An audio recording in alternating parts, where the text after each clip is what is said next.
I do have a PhD in marriage and family therapy. I completed my degree in this past May at Lee University, which is in Cleveland, Tennessee. And so I am close friends, sisters, family. I don't even call her my friend anymore. Like, that's my person. With Tiffany Biggs, and so I'm a part of Auntie's family. Like, it's my family, right? I'm very informal, y'all. So if y'all thought I was gonna get up here and be like, that's not me at all. So this is my family, and Tiffany reached out to me when she was doing Vacation Bible School, and she was very concerned about the kids and how they were able to, or weren't able to rather, have very candid talks with God about their emotions. And she was wondering if I would be able to come down. I do live in Chattanooga, Tennessee, but she was wondering if I would be willing and able to come down and just do some mental health work here in the church and partner with the church to do some mental health workshops or whatever, you know. And of course, she asked, and I'm here, like, for whatever she needs. And so that's what I'm here for, to just partner with you guys on kicking off some mental health aspect to go with the word. I definitely believe in Jesus and therapy. I believe that they go hand in hand. I am a Christian and I am a therapist, and so I do intertwine both into my work that I do on a daily basis. So what I did was created what's called a needs assessment. And so it's about 15 multiple choice questions, and then 5 questions that are short answer or like very pointed questions, such as like, what's your age group, right? To get a sense of what kind of services might you need. Do we need some anger management workshops? Do we need some couples workshops? Do we need some workshops on self-esteem? Do we need, right? So just to get a sense of what it is that we need before we kind of get started, right? Because we can tailor this program to fit whatever you guys need, right? Because I don't want to come in and just say, okay, let's do this, and this isn't what we need, right? So I need the feedback from you guys to give me direction, okay? So that's going to be made available to you either digitally or a paper copy, okay?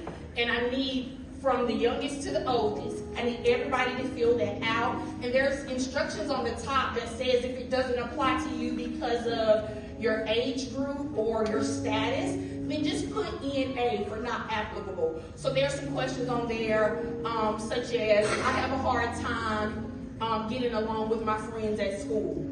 Well, if you don't go to school, just put in A.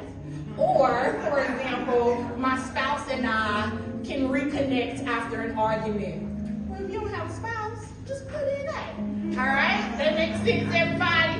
Yeah. Awesome. All right. If you have questions about any of that, please see me after church, and I don't mind to explain further about what we're trying to do and accomplish with this partnership, okay? So in addition to that, I do want to kind of say a little bit about kind of what I do on a daily basis with my clients. People think that therapy is about giving people the answers.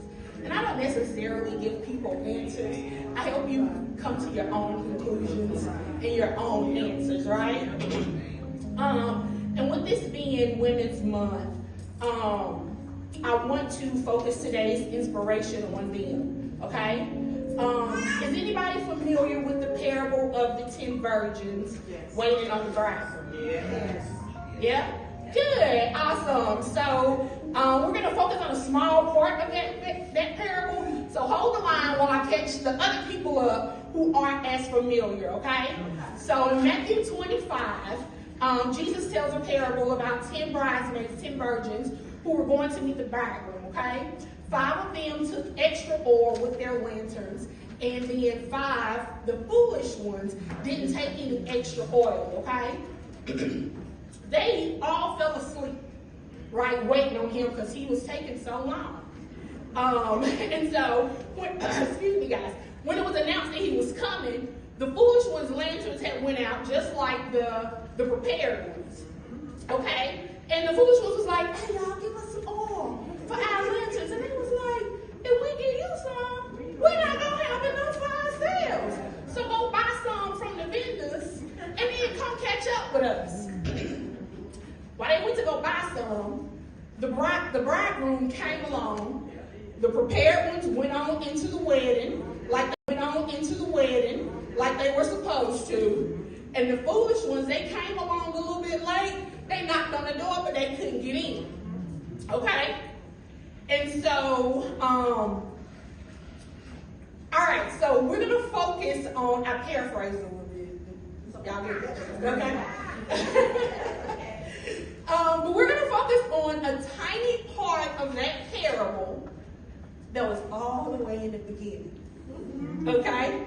So Matthew 25:5 says, while the bridegroom tarried, they all slumbered and slept. Okay?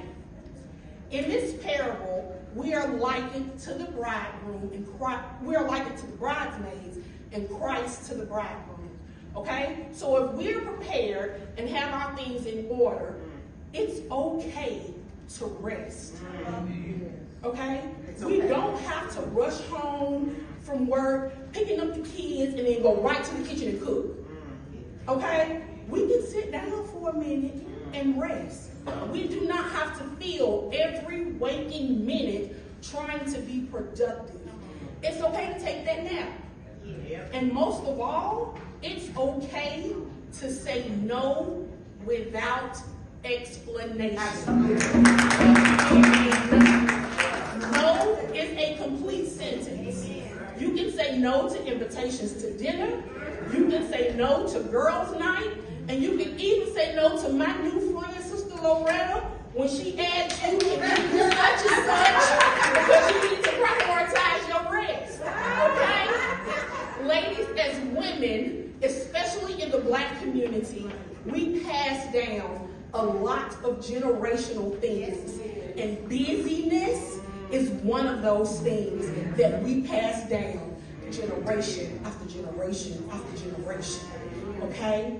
And I had something completely different prepared to talk about today and to share with y'all, but God told me this is what I needed to say. And I think the reason why is because if we are going to make a difference and be empowered to make a difference elsewhere, we first got to start with us.